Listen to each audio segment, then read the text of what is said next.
नमस्कार विद्यार्थी मित्रांनो, लोकशाही अकॅडमी या आपल्या नवीन यूट्यूब चॅनलमध्ये सर्वांचे स्वागत आहे. बघा, आजच्या व्हिडिओमध्ये आपण या ठिकाणी पुणे जिल्हा मध्यवर्ती सहकारी बँक या ठिकाणी शिपाई या पदाची संपूर्ण प्रश्नपत्रिका आजच्या व्हिडिओमध्ये पाहणार आहोत. आता हे सर्व प्रश्न येणाऱ्या परीक्षेसाठी हे प्रश्न खूप महत्त्वाचे असणार आहेत. त्यामुळे हा व्हिडिओ सर्वांनी प्रामाणिकपणे शेवटपर्यंत पाहायचा आहे. व्हिडिओ आवडल्यास व्हिडिओला एक लाईक करायचा आहे आणि चॅनलवर नवीन असल्यास चॅनलला सबस्क्राईब करायचं आहे, कारण तुम्हाला अशी महत्त्वपूर्ण व्हिडिओज नक्कीच बघावयास मिळतील. आता या ठिकाणी प्रश्न क्रमांक पहिला पहा, काय विचारला आहे. महाराष्ट्र राज्यामध्ये एकूण महानगरपालिका किती आहेत? आता महाराष्ट्र राज्यामध्ये एकूण महानगरपालिका किती असतील तर या ठिकाणी ऑप्शन क्रमांक या ठिकाणी 4 यायला पाहिजे. महाराष्ट्र राज्यामध्ये या ठिकाणी 29 महानगरपालिका आहेत, म्हणजेच या ठिकाणी ऑप्शन क्रमांक 4 आपले योग्य उत्तर आहे. विषय क्रमांक दुसरा या ठिकाणी काय विचारला आहे. शिक्षणाचे माहेरघर असे खालीलपैकी कोणत्या जिल्ह्याला म्हणतात? आता शिक्षणाचे माहेरघर कोणत्या जिल्ह्याला म्हणतात तर या ठिकाणी ऑप्शन क्रमांक 1 यायला पाहिजे. पुणे जिल्ह्याला या ठिकाणी शिक्षणाचे माहेरघर पुणे जिल्ह्याला म्हणतात, म्हणजेच या ठिकाणी ऑप्शन क्रमांक 1 आपले योग्य उत्तर आहे. विषय क्रमांक तिसरा या ठिकाणी काय विचारला आहे. महाराष्ट्र राज्यामध्ये, आता महाराष्ट्र राज्यामध्ये आर्थिकदृष्ट्या महत्त्वाचा वृक्ष कोणता आहे? सर्वांचे योग्य उत्तर आलं का? महाराष्ट्र राज्यामध्ये आर्थिकदृष्ट्या महत्त्वाचा वृक्ष म्हणजे कोणता असेल तर या ठिकाणी साग यायला पाहिजे, म्हणजेच या ठिकाणी ऑप्शन क्रमांक 3 आपले योग्य उत्तर आहे. विषय क्रमांक चौथा पहा, पुणे जिल्ह्याला खालीलपैकी कोणत्या जिल्ह्याची सीमा लागत नाही? पुणे जिल्ह्याला विचारले कोणत्या जिल्ह्याची सीमा लागत नाही. त्या ठिकाणी 4 जिल्हे आहेत. पुणे जिल्ह्याला कोणत्या जिल्ह्याची सीमा लागत नाही तर या ठिकाणी ऑप्शन क्रमांक 2 यायला पाहिजे. नाशिक. पुणे जिल्ह्याला विद्यार्थी मित्रांनो नाशिकची सीमा विद्यार्थी मित्रांनो, नाशिक या जिल्ह्याची सीमा पुणे जिल्ह्याला लागत नाही. ऑप्शन क्रमांक या ठिकाणी 2 आपले योग्य उत्तर आहे. विषय क्रमांक 5 या ठिकाणी काय विचारला आहे. साहित्य क्षेत्रामधला, आता साहित्य क्षेत्रामधला सर्वात मोठा पुरस्कार कोणता आहे? हा प्रश्न मागील परीक्षामध्ये विचारण्यात आला होता. महत्त्वपूर्ण प्रश्न आहे.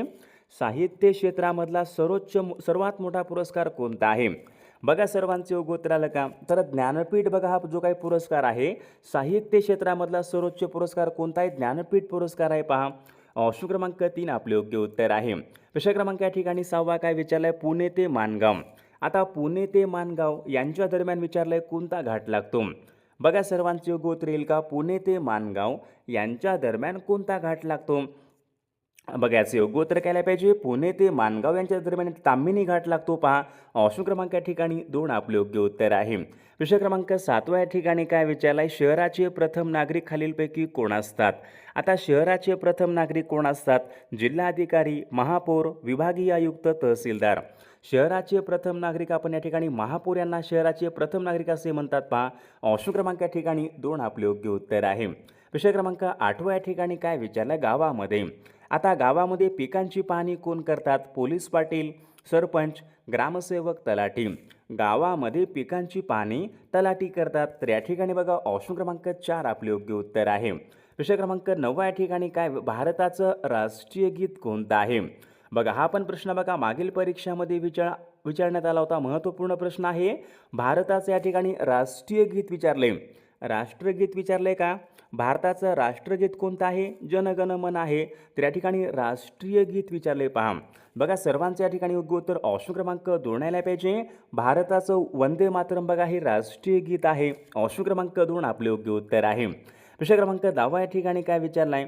सर्वात जास्त जंगल क्षेत्र खालीलपैकी कोणत्या जिल्ह्यामध्ये आहे? आता महाराष्ट्रामध्ये विचारले सर्वात जास्त जंगल क्षेत्र कोणत्या जिल्ह्यामध्ये असेल?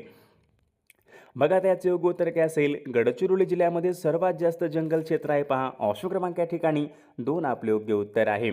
विद्यार्थी मित्रांनो, आपल्याकडे पुणे जिल्हा मध्यवर्ती सहकारी बँक या ठिकाणी शिपाई या पदासाठी महत्त्वपूर्ण 4000 प्रश्नाचे महत्त्वपूर्ण PDF आहे. त्या PDF मध्ये आपण सर्व विषयांचे महत्त्वपूर्ण IMP प्रश्न टाकलेले आहेत. ज्यांना कोणाला PDF पाहिजे असेल तर 9922 64 81 29 या मोबाईल क्रमांकावर फक्त 199 फोनपे किंवा गुगल पे करायचे आणि व्हॉट्सअपला हाय करायचे. तुम्हाला सर्व PDF 1 मिनिटाच्या आत व्हॉट्सअपवर पाठवले जातील. याचा फायदा नक्कीच सर्वांना होणार आहे. विषय क्रमांक पुढचा या ठिकाणी काय विचारलाय. पुणे या प्रशासकीय विभागामध्ये कोणत्या जिल्ह्याचा समावेश होत नाही? आता सर्वांनी सांगायचं. या ठिकाणी 4 जिल्हे आहेत. पुणे या प्रशासकीय विभागामध्ये विचारले कोणत्या जिल्ह्याचा समावेश होत नाही? सर्वांचे योग्य उत्तर आलं का? तर रायगड या जिल्ह्याचा समावेश पुणे या प्रशासकीय विभागामध्ये होत नाही. ऑप्शन क्रमांक 2 आपलं योग्य उत्तर आहे. प्रश्न क्रमांक दुसऱ्या या ठिकाणी काय विचारला आहे, महाराष्ट्र राज्यामध्ये लोकसभेचे मतदारसंघ किती आहेत? आता महाराष्ट्र राज्यामध्ये लोकसभेचे एकूण मतदारसंघ किती आहेत? किती असतील? महाराष्ट्र राज्यामध्ये लोकसभेचे बघा एकूण मतदारसंघ या ठिकाणी 48 आहेत. म्हणजेच या ठिकाणी ऑप्शन क्रमांक या ठिकाणी 4 आपले योग्य उत्तर आहे. विषय क्रमांक तिसरा या ठिकाणी काय विचारला आहे, महाराष्ट्र विधिमंडळाचं पावसाळी अधिवेशन कोणत्या ठिकाणी भरते?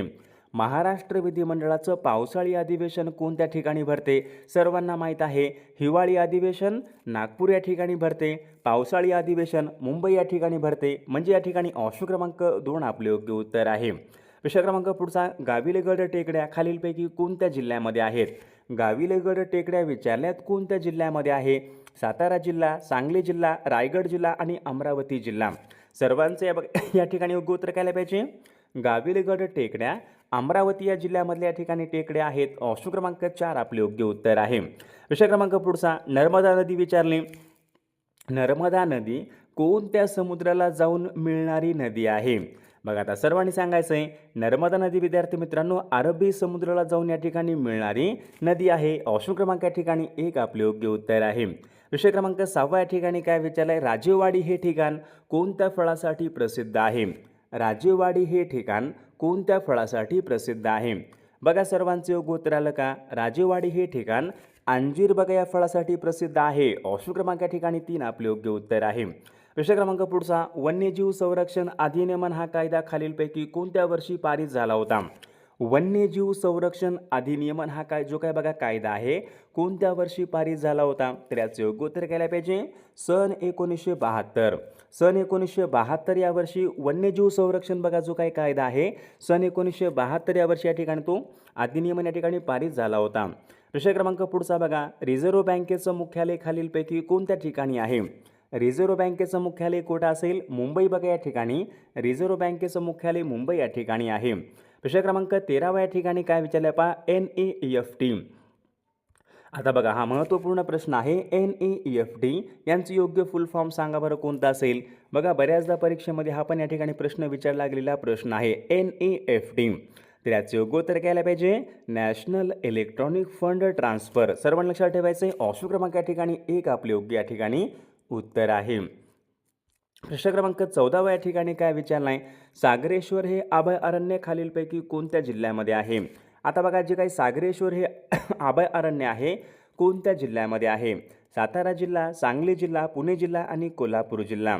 सागरेश्वर बघा हे अभयारण्य सांगली जिल्ह्यामध्ये आहे पहा. ऑप्शन क्रमांक या ठिकाणी 2 आपले योग्य उत्तर आहे. विषय क्रमांक 15 या ठिकाणी काय विचारलं, नाबार्ड या बँकेची स्थापना कोणत्या वर्षी झाली? नाबार्ड या बँकेची स्थापना कोणत्या वर्षी झाली? सन 1982 या वर्षी पहा. नाबार्ड या बँकेची स्थापना केव्हा झाली होती? सन 1982. बघा हा प्रश्न बऱ्याचदा परीक्षेमध्ये रिपीट झालेला प्रश्न आहे. नाबार्ड बँकेची स्थापना सन 1982 या वर्षी झालेली आहे. विषय क्रमांक पुढचा बघा, कापसाचा जिल्हा म्हणून खालीलपैकी कोणता जिल्हा ओळखला जातो? कापसांचा जिल्हा. आता बघा महाराष्ट्र राज्यामध्ये सर्वात जास्त कापसाचं उत्पादन कुठे होते? कापसांचा जिल्हा म्हणून कोणता जिल्हा ओळखला जातो? तर सर्वांचं उत्तर काय पाहिजे? यवतमाळ या जिल्ह्याला पहा कापसाचा जिल्हा म्हणून या ठिकाणी ओळखले जाते. ऑप्शन क्रमांक या ठिकाणी 4 आपले योग्य उत्तर आहे. विषय क्रमांक पुढचा, महाराष्ट्र राज्यामध्ये सर्वात उत्तरेकडचा जिल्हा कोणता आहे? बघा सर्वांचे योग्य उत्तर येईल का? महाराष्ट्र राज्यामध्ये सर्वात उत्तरेकडचा जिल्हा म्हणजे कोणता असेल? नंदुरबार हा जिल्हा महाराष्ट्र राज्यामध्ये सर्वात उत्तरेकडचा या ठिकाणी तो जिल्हा आहे. प्रश्न क्रमांक 18 या ठिकाणी काय विचारलं बा, सेबी. आता या ठिकाणी सेबीचं योग्य फुल फॉर्म आपल्याला सांगायचा आहे. महत्त्वपूर्ण प्रश्न आहे. मागील बघा परीक्षेमध्ये हा प्रश्न विचारण्यात आला होता. सेबीचं योग्य फुल फॉर्म सांगा कोणता असेल? Securities and exchange board of India. बघा सर्वांचं योग्य उत्तर आलं का? Securities and exchange board of India या ठिकाणी सेबीचं योग्य फुल फॉर्म आहे. ऑप्शन क्रमांक 1 आपले योग्य उत्तर आहे. विषय क्रमांक पुढचा, महात्मा गांधी यांचं जन्मगाव कोणतं आहे? महात्मा गांधी यांचे जन्मगाव कोणतं आहे? बघा सर्वांचं या ठिकाणी योग्य उत्तर आलं का? पहा पोरबंदर जे की गुजरात या राज्यामध्ये आहे. पोरबंदर हे महात्मा गांधीजी यांचे या ठिकाणी जन्मगाव आहे. विषय क्रमांक पुढचा पहा, कोरकू ही आदिवासी जमात खालीलपैकी कोणत्या जिल्ह्यामध्ये प्रामुख्याने आढळते? कोरकू ही आदिवासी जमात कोणत्या जिल्ह्यामध्ये प्रामुख्याने आढळते? बघा सर्वांचे गोत्र का कोरकू ही आदिवासी जमात प्रामुख्याने अमरावती या जिल्ह्यामध्ये आढळते पहा. ऑप्शन क्रमांक या ठिकाणी 4 आपले योग्य उत्तर आहे. प्रश्न क्रमांक पुढचा, सेबीचं योग्य फुल फॉर्म्स कोणता आहे? सेबी. आता security exchange board of India, आपण या ठिकाणी आताच योग्य फुल फॉर्म पाहिलं होतं. सेबीचं मुख्यालय कोणत्या ठिकाणी आहे? सेबीचं मुख्यालय कुठं आहे? मुंबई. बघा या ठिकाणी सेबीचं मुख्यालय आहे. प्रश्न क्रमांक पुढचा बघा, पानिपत हे ठिकाण खालीलपैकी कोणत्या राज्यामध्ये आहे? पानिपत बघा जे काही ठिकाण आहे कोणत्या राज्यामध्ये असेल पानिपत हे ठिकाण? पानिपत बघा हे ठिकाण विद्यार्थी मित्रांनो हरियाणा राज्यामध्ये आहे. ऑप्शन क्रमांक या ठिकाणी 2 आपले योग्य उत्तर आहे. ठिकाणी प्रश्न क्रमांक 22 काय विचारलाय? वातावरणाचा सर्वात खालचा थर खालीलपैकी कोणता असतो? वातावरणाचा सर्वात खालचा थर कोणता आहे? तर या ठिकाणी बघा तपांबर बघा जो काही स्तर आहे वातावरणाचा सर्वात खालचा थर म्हणजे कोणता आहे? तपांबर स्तर आहे. प्रश्न क्रमांक पुढचा, आर्थिक आणीबाणी यांच्या संबंधीचा कलम खालीलपैकी कोणता आहे? आर्थिक आणीबाणी. आता कलम 352 झाला होता बघा प्रश्न आपल्याकडे. कलम 352 हे राष्ट्रीय आणीबाणी आहे. राज्य आणीबाणी कलम 356 आहे. आर्थिक आणीबाणी कलम 360. कलम 360 या ठिकाणी हे आर्थिक आणीबाणी यांच्या संबंधीचं कलम आहे. विषय क्रमांक पुढचा, जागतिक लोकसंख्या दिवस खालीलपैकी कोणत्या दिवशी असतो? जागतिक लोकसंख्या दिन. बघा हा पण प्रश्न मागील परीक्षामध्ये विचारण्यात आला होता. जागतिक लोकसंख्या दिन आपल्याकडे केव्हा असतो? 11 जुलै. 11 जुलै बघा या दिवशी जागतिक लोकसंख्या दिन असतो. विषय क्रमांक पुढचा पहा, इंदिरा गांधी यांच्या समाधीस्थळाचं नाव खालीलपैकी काय आहे? इंदिरा गांधी यांच्या समाधीस्थळाचं नाव खालीलपैकी काय आहे? तर याचे योग्य उत्तर काय पाहिजे? शक्तीस्थळ. शक्तीस्थळ बघा हे इंदिरा गांधी यांच्या समाधीस्थळाचं या ठिकाणी नाव आहे. प्रश्न क्रमांक 26 या ठिकाणी काय विचारलं आहे? गोंडवाना विद्यापीठ खालीलपैकी कोणत्या जिल्ह्यामध्ये आहे? गोंडवाना विद्यापीठ कोणत्या जिल्ह्यामध्ये असेल? बघा सर्वांचे योग्य उत्तर आलं का? गोंडवाना विद्यापीठ विद्यार्थी मित्रांनो गडचिरोली या जिल्ह्यामधल्या या ठिकाणी विद्यापीठ आहे. विषय क्रमांक पुढचा, सारे जहां से अच्छा हिंदोस्तां हमारा हे गीत खालीलपैकी कोणी लिहिलेलं गीत आहे? सारे जहां से अच्छा हिंदोस्तां हमारा बघा हे गीत मोहम्मद इक्बाल बघा यांनी हे लिहिलेलं गीत आहे. विषय क्रमांक पुढचा पाहूयात. कोकणामध्ये विचारलाय कोणत्या प्रकारचा पाऊस पडतो? कोकणामध्ये. महत्त्वपूर्ण प्रश्न आहे. कोकणामध्ये विचारले कोणत्या प्रकारचा पाऊस प्रामुख्याने पडत असतो? आता कोकणामध्ये या ठिकाणी विद्यार्थी प्रतिरोध या प्रकारचा बघा पाऊस हा कोकणामध्ये प्रामुख्याने पडत असतो. प्रश्न क्रमांक 29 या ठिकाणी काय विचारलं? McMahon line. आता मॅकमोहन लाईन ही बघा जी काही सीमारेषा आहे कोणत्या 2 देशांच्या दरम्यान आहे? मॅकमोहन ही सीमारेषा. मॅकमोहन सीमारेषा कुठे असेल? भारत आणि चीन. भारत आणि चीन या 2 देशामध्ये मॅकमोहन सीमारेषा आहे पहा.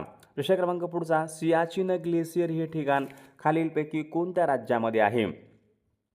सियाचीन ग्लेशियर हे ठिकाण कोणत्या राज्यामध्ये आहे? सर्वांचे या ठिकाणी योग्य उत्तर ऑप्शन क्रमांक 3 यायला पाहिजे.